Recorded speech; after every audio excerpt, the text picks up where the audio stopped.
大家好，我是林有德，今天来跟大家聊一聊布罗利。自从布罗利这个角色第一次在剧场版登场以来，关于他的争议和讨论就没有停歇过。我本人是真的非常喜欢布罗利啊，但关于他究竟有多高这个问题，好像一直都没有一个权威准确的数字。所以今天我们就来认真研究一下布罗利的身高究竟是多少。顺便也聊一聊各家玩具是怎么还原这个庞然大物的。为了让大家更加客观地看到一些真相，那么今天就带大家重点来研究一下布罗利在身高和外形上，以及布罗利玩具的那些事儿。回归正题，在大家使用率最高的百度百科上，有人标注布罗利在床操状态下的身高为 286.5 厘米，但我翻遍了《龙珠大全集》和相关角色的设定集，并没有找到任何官方资料佐证这个数字，所以我认为百度百科这个数据不太靠谱。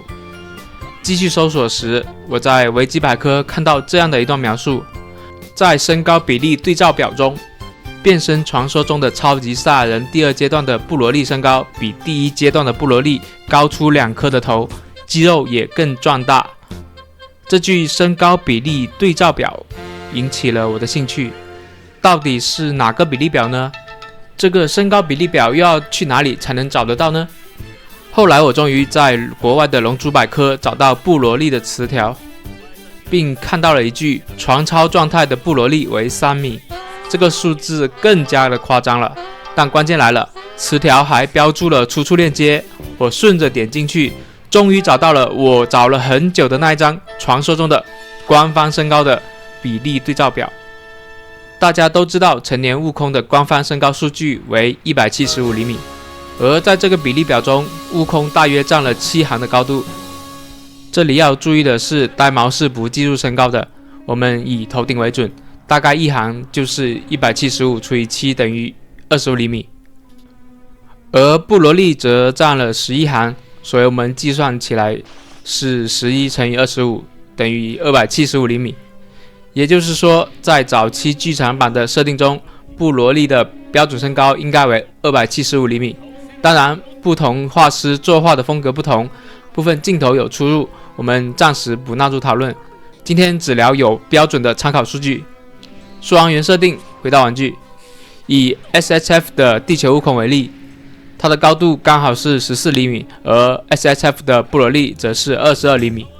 换算比例正好对得上175厘米的悟空以及275厘米的布罗利，这个比例完美贴合前面提到的对照表。虽然万代的 SHF 系列的比例一向神叨叨，但我认为他们是有认真的对待过布罗利和悟空的身高比例的，不然在玩具的表现上比例不至于这么刚刚好。再对比其他品牌，魔气可动的布罗利也是22厘米，高度和万代持平。野兽神灵布罗利则高达26厘米，换算过来相当于325厘米，已经超过了龙珠百科写的3米，更远超于我们推算的275厘米。结论很明确，野兽神灵的布罗利确实偏大了一些，比例上略微放飞自我了。然而更加意外的是，魔气和野兽神灵两家的布罗利肌肉维度居然差距不大，甚至胸肌部分魔气反而更略大一些。结合设定图来看，这恰恰说明野兽神灵的布罗利身高拉高了，但肌肉没有按比例加粗，显得肌肉有点小了。好了，以上就是本期视频的全部内容。关于布罗利的身高你怎么看？欢迎在评论区以及弹幕区一起友好交流讨论。喜欢的朋友记得点赞、投币、收藏3连支持，关注我。我们下期视频再见，拜拜。